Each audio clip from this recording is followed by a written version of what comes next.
கிறிஸ்துவுக்குள் பிரியமான சகோதர சகோதரிகள் ஜெமிமா விக்டர் சேனல் மூலிமா உங்களை சந்திப்பதில் நான் ரொம்ப சந்தோஷப்படுறேன். இன்னைக்கு வந்து நம்ம ஒரு சீரீஸ் நம்ம பார்க்க போகிறோம்.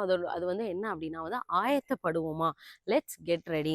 நம்ம பொதுவாகவே கிறிஸ்தவங்களாகிய நம்ம வந்து என்ன பண்ணுவோம் அப்படின்னா வந்து எதுக்காக நம்ம இந்த உலகத்தில் எதை நோக்கி நம்ம ஓடிட்டே இருக்கோம் அப்படின்னா வந்து இயேசுவை சந்திக்கிறதுக்காக தான் நம்ம வந்து பிரயாசப்பட்டுட்டே இருக்கோம். ஸோ இயேசுவை சந்திப்பதுக்கு முன்பாக இப்போ பொதுவாகவே நம்ம ஒரு இன்டர்வியூவோ இல்லை வேற எங்கேயோ இதுக்கோ போனோம் அப்படின்னா வந்து ஒரு ப்ரிப்பரேஷன் முன்னாடியே ஒரு ஆயத்தப்படுதல் தேவை இருக்கு.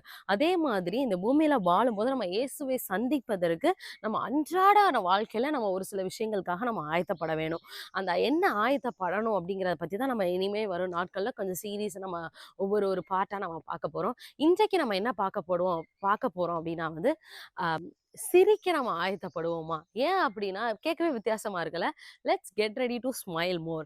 ஏன் அப்படின்னா கிறிஸ்தவங்களாய நமக்கு இன்னைக்கு நிறைய பேரை நான் பார்க்குறேன். நிறைய பேருக்கு கிறிஸ்தவர்கள் இயேசுவை மெய்யான தேவன்ற அறிந்தவர்களுக்கு நிறைய பேத்துக்குள்ள சிரிப்பே இல்லை.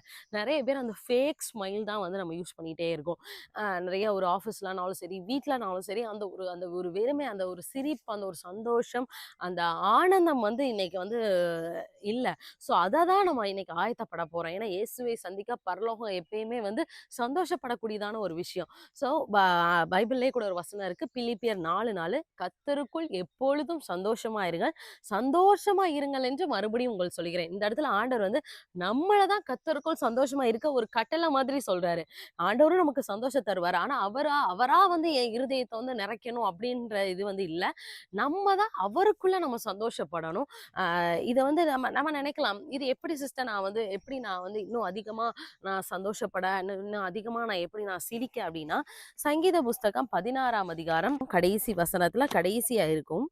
உம்முடைய சமூகத்தில் பரிபூர்ண ஆனந்தமும் உம்முடைய வலது பாரசத்தில் நித்திய பேரின்பமும் உண்டு. எப்பெல்லாம் நம்ம ஆண்டவர் சமூகத்துக்கு நம்ம போறோமோ அப்பப்பெல்லாம் நமக்கு வந்து நல்ல ஒரு பரிபூர்ண ஆனந்தமும் அவருடைய வலது பாரசத்துல நித்திய பேரின்பமும். ஆண்டவருடைய சமூகத்துல நம்ம இருக்கும்போது தான் நமக்கு வந்து ரொம்ப சந்தோஷமா இருக்கும். ஸோ நீங்க உண்மையாலுமே நம்ம ஒரு சிரிக்க நம்ம ஆயத்தப்படணும். நான் வந்து ஃபேக் ஸ்மைல் இல்லை, என்னுடைய இன்னர் ஸ்மைல், என்னுடைய இன்னர் ஹார்ட் வந்து நான் எப்பயுமே சந்தோஷமா இருக்கும் அப்படின்னா ஆண்டவர் சமூகத்துல இருக்கும்போது மட்டும்தான் அந்த பரிபூர்ண ஆனந்தத்தை நம்மளால பெற்றுக்கொள்ள முடியும்.